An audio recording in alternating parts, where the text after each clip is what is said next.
What is going on, y'all? It's your girl. I know I'm looking like a stuffed fruit roll up and all of this red, but baby, it is indicative of what's going on with my body, aka Mother Nature.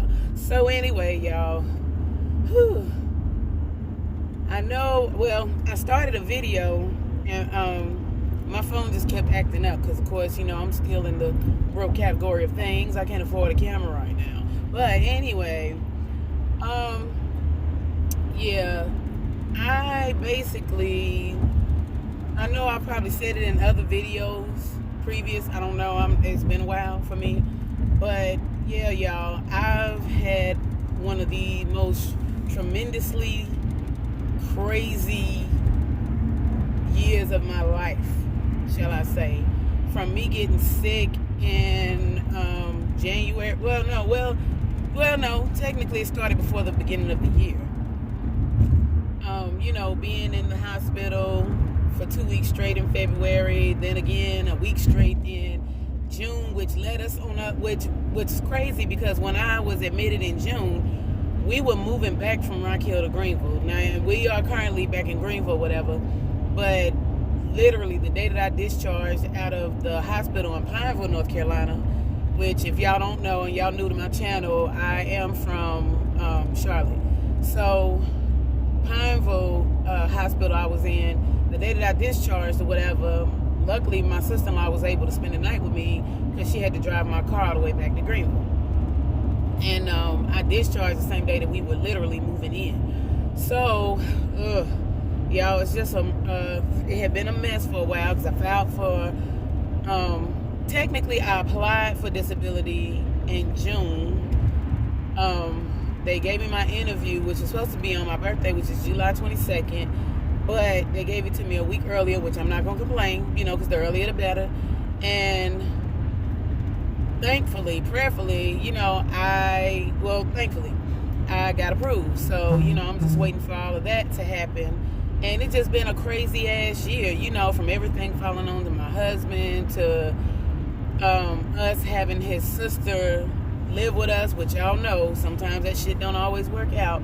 And it wasn't like she's a terrible person or nothing like that. Let me make that very clear. However, you can't let folks get comfortable in your spot. You understand what I'm saying? And being that I feel like she's a person that does not know how to own up to her responsibility or her part that she plays in the bullshit that surrounds her in her life, it's just like I can't deal.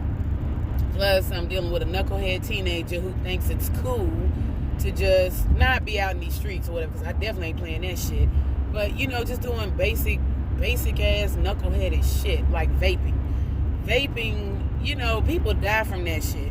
And, when they 17, 18 years old, they think they know every damn thing. You get what I'm saying? Like, he'll be 18 February 2nd. Shout out to all the Aquariuses, because you know how you are.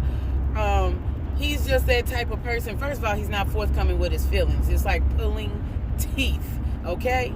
And whenever I ask him what's on his mind, if he's going through anything, I'm like, look, we ain't doing that shit today. You better fucking tell me what's going on. Because sometimes you have to get like that with them because they them kind of people. You know what I'm saying? And ain't nobody got time for that shit. So,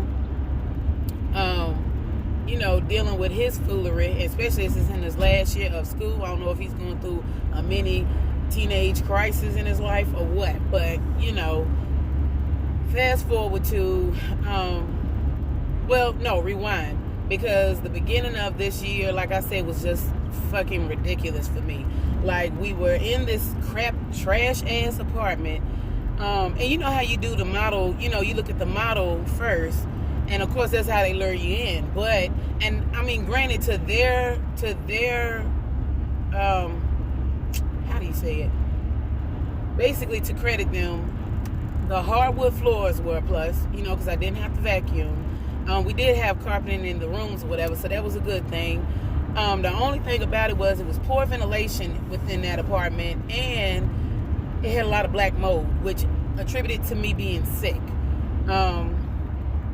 Then, when I was in the hospital for the 2 weeks in February, my husband got laid off a couple of days before I got discharged. So there goes that good ass BCBS Blue Cross Blue Shield insurance, paying for the visit and stuff, even though you're going to end up with a bill.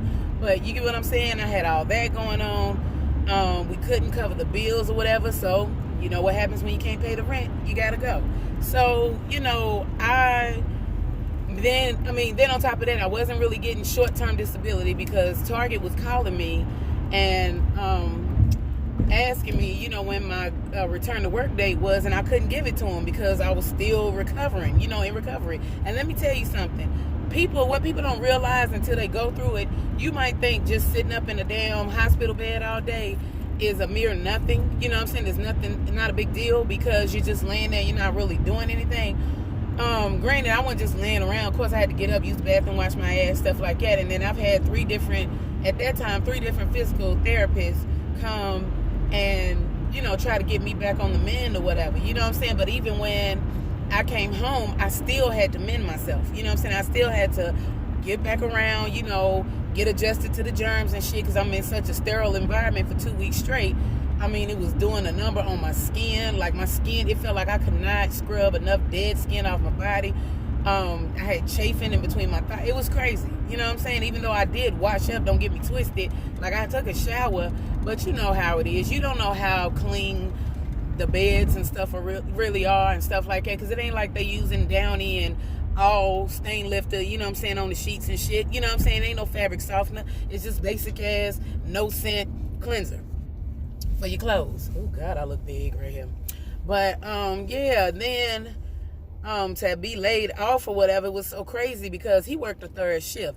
So when he ended up he came to the hospital that same night, and I was just taking it back because I'm like, what? Like, what are you doing here?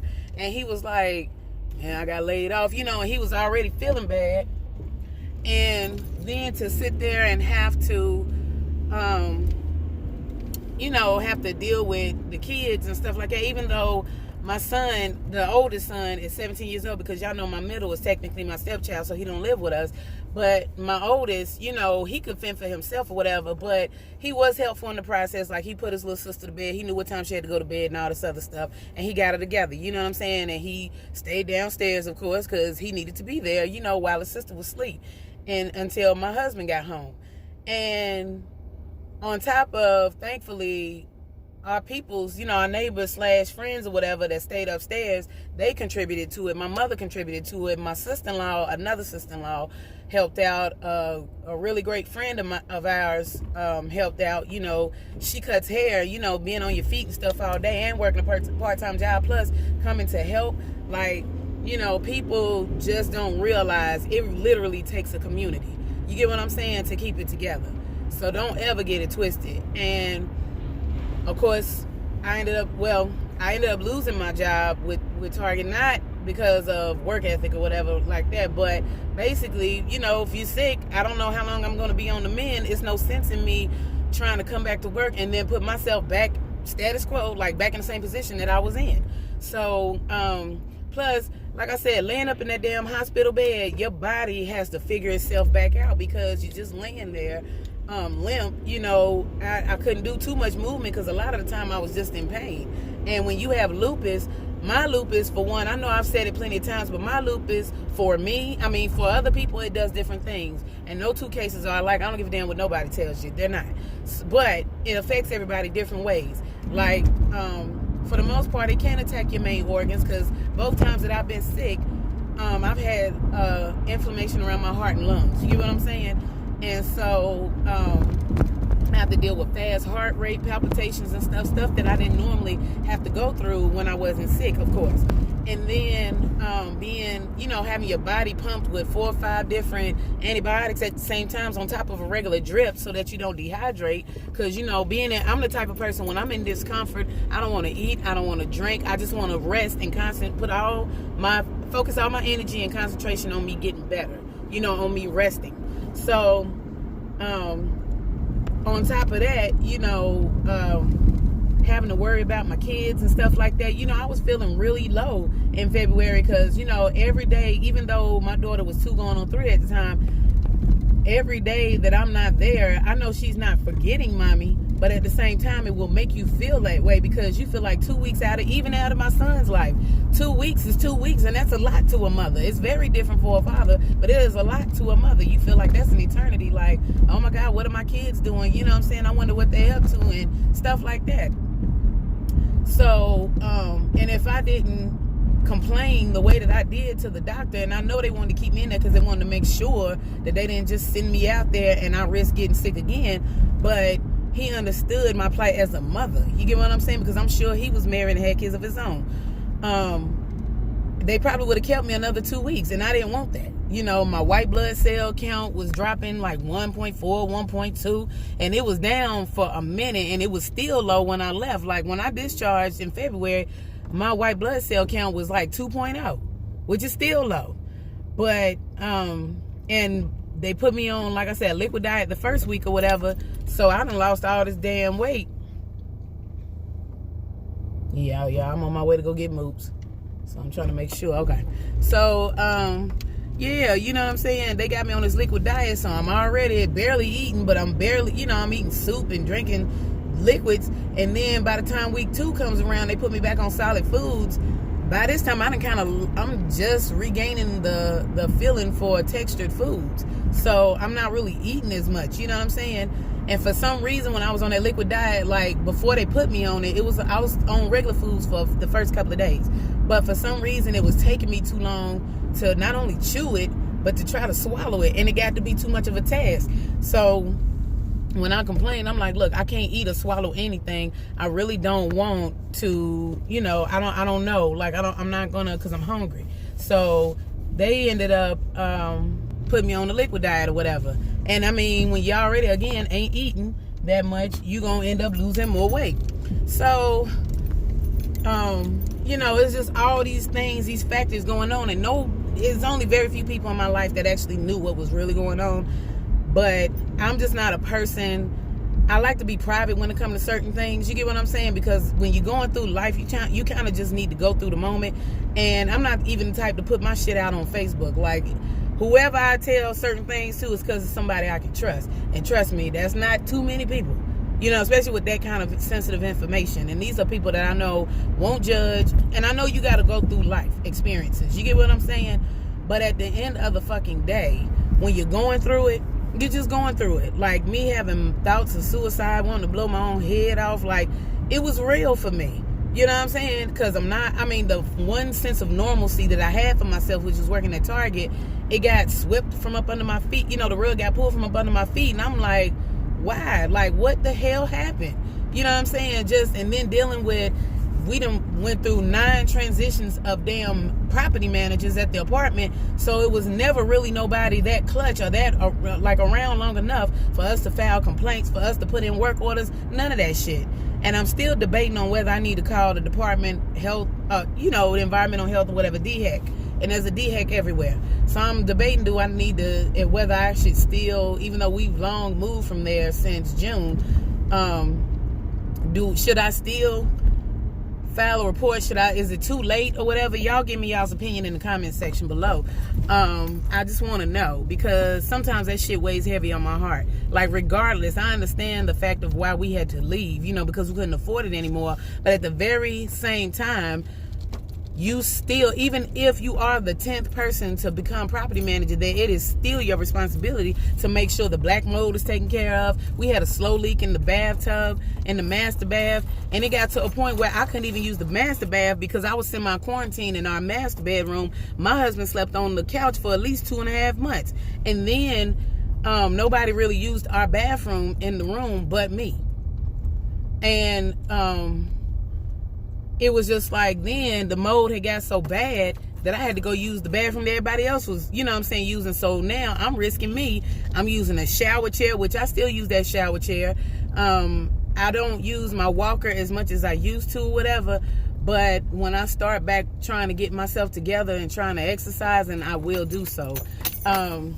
Fast forward to moving now, I just felt like it was so stressful because my husband's working every Saturday to try and work overtime to get extra money, and it still wasn't breaking even because he's paying all the bills, and he's paying all the bills, and then You get what I'm saying? But that means that's taking less time from us as a family. So now that I've been approved for my long term, thank God, you know, at least that's going to definitely help, because we need as much money as we can get. You know what I'm saying? Especially for me to have not have been able to work for damn near a year. This is just crazy. You know what I'm saying? It was just, things happen for a reason. And just like with the car situation, if I couldn't afford to help him pay no bills, clearly I couldn't pay my own car note, so I had to have that sent back. And I was just so embarrassed, because, you know, you post these things on social media because you're happy. Because regardless of the situation, we need a 2-car. We have to have a 2-car situation because we have kids and we're married. And even if it's just us, we still need a 2-car situations, because we can't be everywhere at the same place at the same time. And it's not going to be feasible for us to just rely on that one car. So, yeah, you know, in a nutshell, everything just seemed like it was crumbling and falling apart. But at the same time, I know things happen for a reason, whatever. I know these are blessings, you know, for a reason.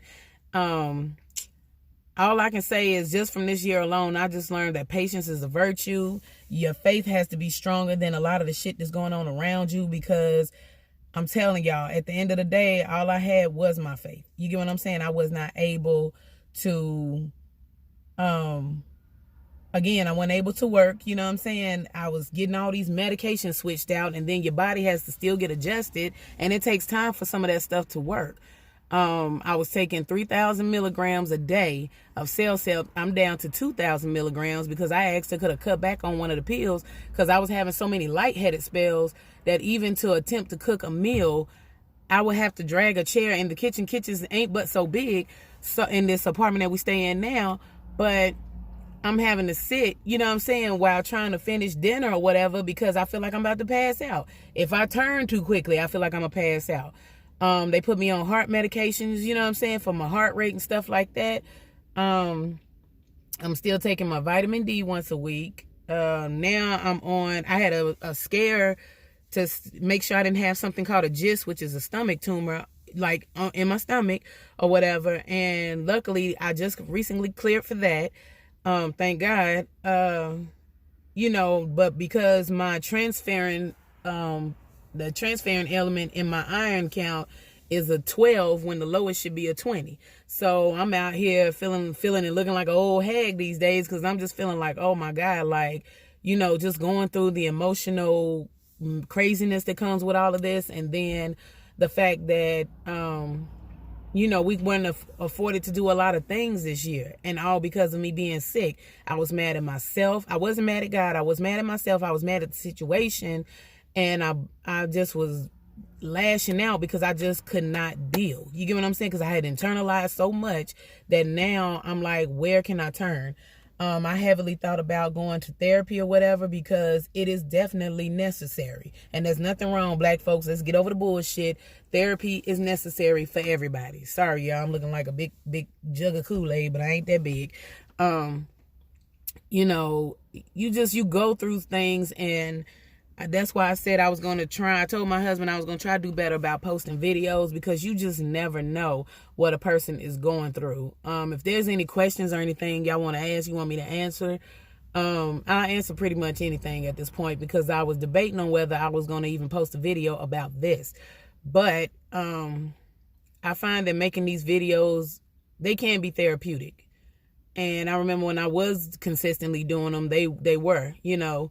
And I need to get back to that, because it just sucks to feel like you're the only one in the world going through a lot of the nonsense and bullshit and foolery in your life. And I know I'm not the only one, but you know, when you're in the moment, you always feel like you're by yourself. But I appreciate even the new subscribers, the ones that have been faithful watchers. If you have, hopefully you'll share, like, and subscribe, you know, bring new people to the channel. Maybe I'll meet somebody along the way here that can relate to what I'm going through, because it's just a taxing emotional journey. And it sucks when you feel like you just, like I said, have nobody else to turn to. But y'all, I got to run in here and go get my daughter. But thank y'all. I appreciate y'all for tuning in, and tune in for the next time I post a video. Peace.